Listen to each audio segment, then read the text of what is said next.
Hello Ram గారు. Hi నారాజు. Previous వీడియోలో మనం ఒకటి మాట్లాడుకున్నామండి, ఇన్నర్ వరల్డ్ని ఎక్స్పాండ్ చేయటం ఎలా అనే దాని మీద.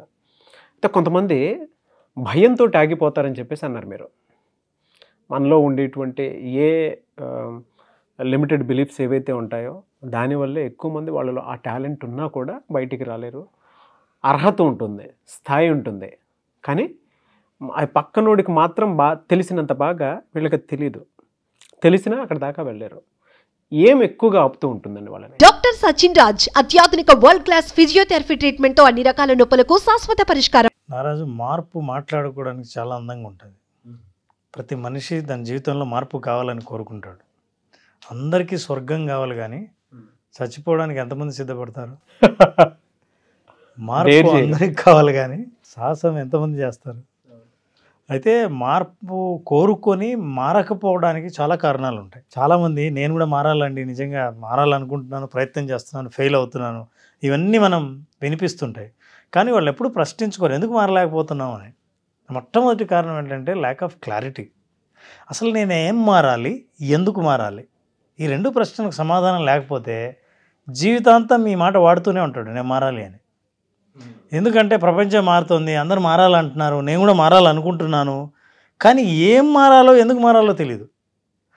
ఈ ల్యాక్ ఆఫ్ క్లారిటీ వల్ల కూడా మనిషి ఆ ఇంటర్నల్ వరల్డ్ని ఎక్స్ప్లోర్ చేయలేరు, చేంజ్ అనేది రాదు. రెండోది అన్రియలిస్టిక్ ఎక్స్పెక్టేషన్. తను ఏదో సాధించాలని కొన్ని చాలా పెద్దది, తన స్థాయికి మించి ఆ ఎక్స్పెక్టేషన్ పెట్టుకుని ఎక్స్పెక్టేషన్కి తగినట్టుగా స్కిల్స్ డెవలప్ చేసుకోకపోతే ఫ్రస్ట్రేషన్ వస్తుంది. So people will have expectations, కానీ నీ ఎక్స్పెక్టేషన్స్ తగిన ప్రయత్నం చేస్తున్నావా? మార్పు కావాలని కోరుకుంటున్నావు, మార్పు కోసం ఎంత సాహసం చేసావు? ఇవన్నీ చేయకపోతే ఫ్రస్ట్రేషన్ మిగులుతుంది. ఈ ఫ్రస్ట్రేషన్ వల్ల మళ్ళీ మార్పుకు ప్రయత్నాన్ని కూడా మానేస్తాడు, దానివల్ల కూడా మార్పు జరగదు. Internal self talk, internal talk, అందులో నెగిటివ్ సెల్ఫ్ టాక్. ఈ నెగిటివ్ సెల్ఫ్ టాక్ అంటే మన వల్ల కాదు, మనకు సాధ్యం కాదు, మన ఇంట్లో ఎవరు చేయలేదు, మన వంశపారంపర్యంగా ఎప్పుడూ అట్లాంటి ఆలోచన లేదు, సో మనకి ఇది చాలు అని ఒక సెల్ఫ్ ఫిలాసఫీ ఉంటుంది కంఫర్ట్ జోన్కి. పక్కన వాళ్ళు ఏమనుకుంటారో, బయటోడు ఏమని అంటాడేమో, లేదు మా ఇంట్లో వాళ్ళే నన్ను అడ్డం పెట్టేదని 2-3 మాటలు అంటారేమో. ఫియర్ ఆఫ్ ఫెయిల్యూర్ వచ్చేది ఇది. నేను ఏదన్నా ప్రయత్నం చేస్తే ఫెయిల్ అయితే ఆ ఫెయిల్ నుంచి వచ్చే కాన్సిక్వెన్సెస్, ముందే పరిణామాలు ఎక్కువ ఇమాజిన్ చేసుకుని టూ మచ్ ప్రయత్నం చేయకపోవడమే సేఫ్ అని అనుకుంటాను. ప్రతి ప్రయత్నం రిస్క్ కదా అని ఏ ప్రయత్నం చేయకుండా పోతే ఎక్కడ వేసిన గొంగలంటే అదే అక్కడే ఉంటుంది. అంటే మనం ముందుకు వెళ్ళకుండా అక్కడే ఆగిపోతాం. ఆగిపోయినా పర్వాలేదు, కానీ ఇతరులు మనల్ని చూసి నవ్వుకోకూడదు. అంటే ప్రతి ప్రయత్నం నేను ఫెయిల్ అవ్వకుండా పాస్ అవ్వాలి, ఇది అన్రియలిస్టిక్ ఎక్స్పెక్టేషన్. తర్వాత నేను చెప్పాను ఇందాక self talk, negative self talk మనల్ని లిమిటింగ్ బిలీఫ్స్ అన్ని నెగిటివ్ సెల్ఫ్ టాకే. నెగిటివ్ సెల్ఫ్ టాక్ అంటే ఏంటంటే ఇతరులు, ఇట్లాంటి వాళ్ళని ఏంటంటే ఇతరులు వాళ్ళ టాలెంట్ని గుర్తిస్తారు. నీకేమైనా నువ్వు బిజినెస్ చేసి నీ అంత తెలివి నాకుంటే నేను ఎప్పుడో స్టార్ట్ చేసేవాడిని అంటాడు. నీకు తెలియదులే నా గురించి, నాకు అంత సీన్ లేదంటాడు. ప్రమోషన్ వచ్చేవాడు కూడా నీకు ప్రమోషన్ వస్తుంది, నువ్వు ఈ ప్రయత్నం చేయి, ఈ ఎగ్జామ్ రా, ఈ బిజినెస్ పెట్టు, ఈ డెసిషన్ తీసుకో అని పక్క వాళ్ళకు వీళ్ళ మీద ఉన్న నమ్మకం వాళ్ళ మీద వాళ్ళకే ఉండదు.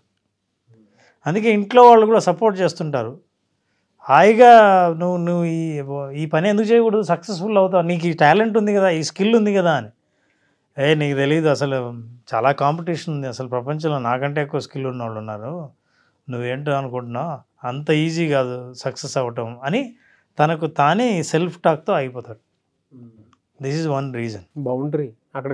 బౌండరీ క్రియేట్ చేసేసుకొని తాను కన్విన్స్ చేసుకుంటాడు. ప్లస్ బయట వాళ్ళని కన్విన్స్ చేస్తే వాళ్ళ నుంచి ప్రెషర్ తగ్గుతుంది. సో వాళ్ళు కూడా ఎక్స్పెక్ట్ చేయడం ఆపేస్తారు. So you are fine, happy. And comfort zone ఏంటంటే చాలామంది గమనించాలి లేదా, మనకి గవర్నమెంట్ జాబ్ అయితే మంచిదండి, ఏమంటే సేఫ్ అని. ఏంటి సేఫ్? ఉద్యోగం పోదు. అసలు ఎందుకు పోతుంది? పని చేయకపోయినా పోదు. అసలు నువ్వు ఎప్పుడైతే సేఫ్ సెక్యూరిటీ అన్నావో ఆ ఆలోచనలోనే ఇన్సెక్యూరిటీ ఉంది. సో ఈ కంఫర్ట్ జోన్ అని ఎప్పుడు కూర్చుంటారో అందులోనే అన్కంఫర్ట్ అనే ఫీల్ ఉంది లోపల, వాళ్ళకి తెలీదు. సో ఆ కంఫర్ట్ జోన్లో ఉండటం వల్ల, కంఫర్ట్ జోన్లో గడ్డి కూడా మొలవదంట.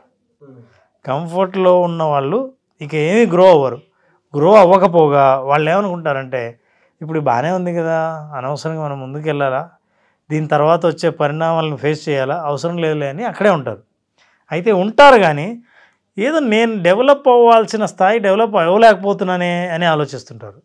సో దీనివల్ల అది పెద్ద కన్ఫ్లిక్ట్ లోపల ఇంటర్నల్గా వాళ్ళు ఒత్తిడిని విపరీతంగా ఎదుర్కొంటుంటారు. లోపల ఆ ఒత్తిడిని వేరే రకంగా బయటపెడుతుంటారు. అంటే ఆ ఒత్తిడి అవతల వాళ్ళకి తెలియకుండా, ఎందుకంటే ఈ ఒత్తిడిని ఎక్స్ప్రెస్ చేస్తే ప్రయత్నం చేయాలి వాళ్ళు. నీ ఒత్తిడి నుంచి బయటపడాలంటే ప్రయత్నం చేయాలి. తన్ను తాను కన్విన్స్ చేసుకొని ఇది ఒత్తిడి కాదు, ఇది హ్యాపీ లైఫ్, ఇది కంఫర్టబుల్ లైఫ్, సాటిస్ఫైడ్ లైఫ్ అని అనుకున్నారనుకోండి, దే ఆర్ వెరీ హ్యాపీ. ఆ స్ట్రెస్ నుంచి బయటపడతారు. సరే, 2 మార్గాలు స్ట్రెస్ నుంచి బయటపడాలంటే. నేను ఏది సాధించాలని అనుకుని ఒత్తిడి ఎదుర్కొంటున్నానో అది సాధించే ప్రయత్నం చేయడానికి ముందుకు దూకడం, అది రిస్కు. లేదా సాధించాల్సిన అవసరం లేదని నన్ను నేను కన్విన్స్ చేసుకోవటం. ఈ 2 ప్రయత్నాల వల్ల మనిషి ప్రశాంతంగా ఉండగలడు. సో జనరల్గా ఈ లిమిటింగ్ బిలీఫ్స్ ఉన్నవాళ్ళు తనను తానే కన్విన్స్ చేసుకుని, దానికి సెల్ఫ్ ఫుల్ఫిల్లింగ్ ప్రొఫెసీ అంటారు దీన్ని, తనను తాను సమర్థించుకునే ఒక ఫిలాసఫీని బయట డెవలప్ చేసి ఇలా ఉండడమే మంచి, నేను ఇలాగే జీవించాలనుకుంటున్నాను, నేను ఇంతే, ఐఎమ్ హ్యాపీ అబ్బా, నాకు ఇంతకంటే ఏమీ ఆశ లేదు, ఇలాంటి వాళ్ళకి వాళ్ళు చెప్పుకుని ఆనందంగా అక్కడే ఆగిపోతారు. తర్వాత సెల్ఫ్ ఎక్స్ప్లోర్ చేయకపోవడం. అంటే మనల్ని మనం ఎక్స్ప్లోర్ చేయాలంటే, ఇప్పుడు మీరు అంటున్నారు నాకు చాలా టాలెంట్ ఉందని, నాకు చాలా బిజినెస్ పెట్టిన సక్సెస్ అయ్యే నా స్కిల్ ఉందని మీరు అంటున్నారు. అసలు ఉందో లేదో నన్ను ఎక్స్ప్లోర్ చేసుకొని ప్రయత్నం చేయని, చాలా రకాల పద్ధతులు ఉన్నాయి. నన్ను నేను టెస్ట్ చేసుకొని, ఒక ఎక్స్పర్ట్ దగ్గరికి వెళ్ళి నా టాలెంట్ని టెస్ట్ చేసుకొని, నేను ఒక చిన్న ప్రయత్నం చేసి ఇది ఎలా చేయగలనో దీన్ని ఇంకో ఎక్స్పర్ట్ని అడిగి ఫలితాలు ఎట్లున్నాయో కనుక్కుందాం. తన్ను తాను ఎక్స్ప్లోర్ చేసే ప్రయత్నం చేయకపోవడం. చేస్తే మిగతా వాళ్ళు చెప్పే మాటలు నిజాలా కాదా తనకు తెలుస్తాయి. అది ఆ ప్రయత్నం కూడా ఆపేయడం.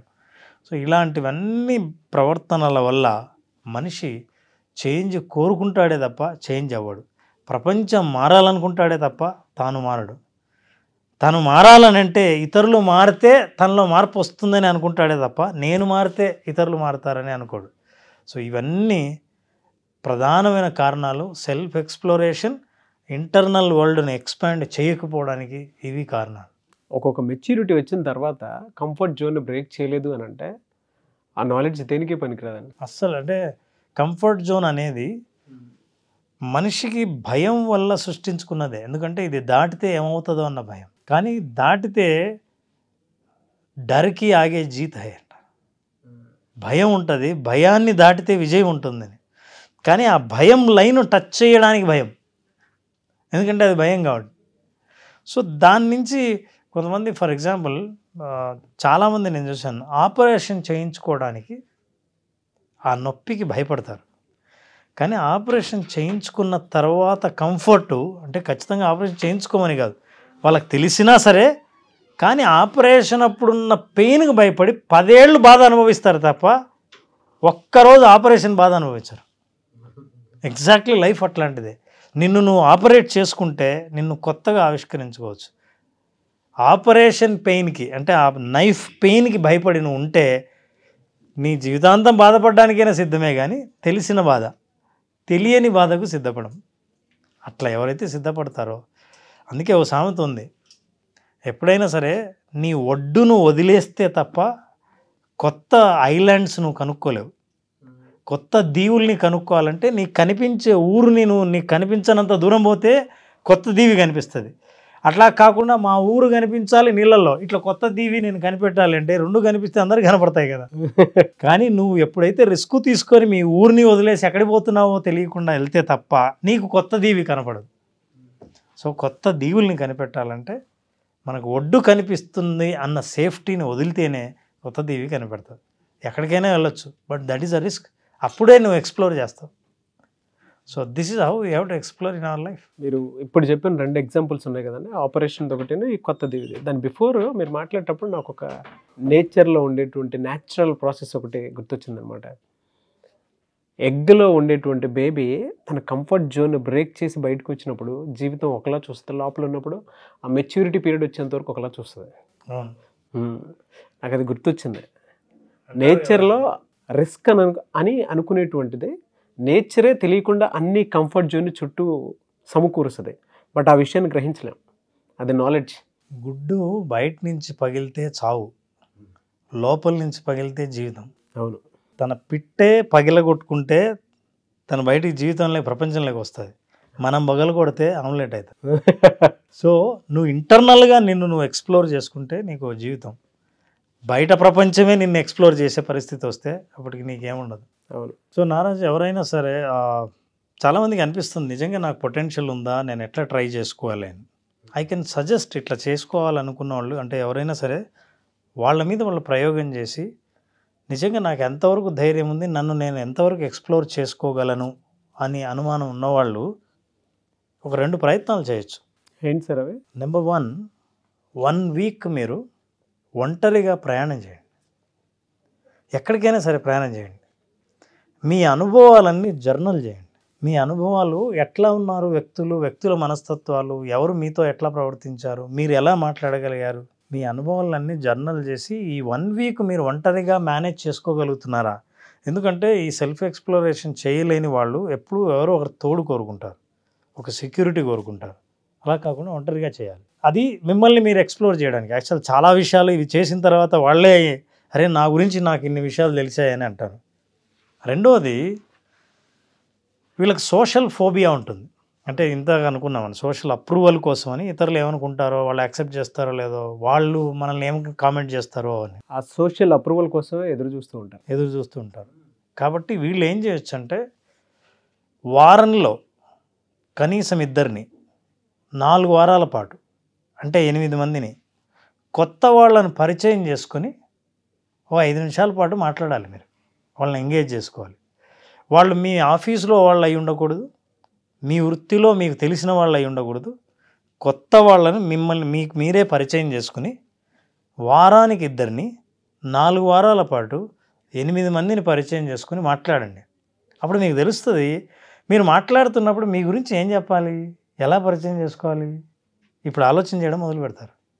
మిమ్మల్ని మీరు ఎలా ప్రజెంట్ చేసుకోవాలి, అవతల వాళ్ళు అడిగిన ప్రశ్నకు సాటిస్ఫైడ్ ఆన్సర్ ఎలా చెప్పాలి, మిమ్మల్ని మీరు ఎక్స్ప్లోర్ చేసుకోవడం మొదలు పెడతారు. మీ స్కిల్ ఏంటో తెలుస్తాయి, మీ కాంపిటెన్స్ ఎంతో తెలుస్తుంది, మీకు ఎంత తెలుసో ఎంత తెలియదో తెలుస్తుంది. సో సెల్ఫ్ ఎక్స్ప్లోరేషన్ చేయడానికి number 1 solo travel, number 2 breaking social approval.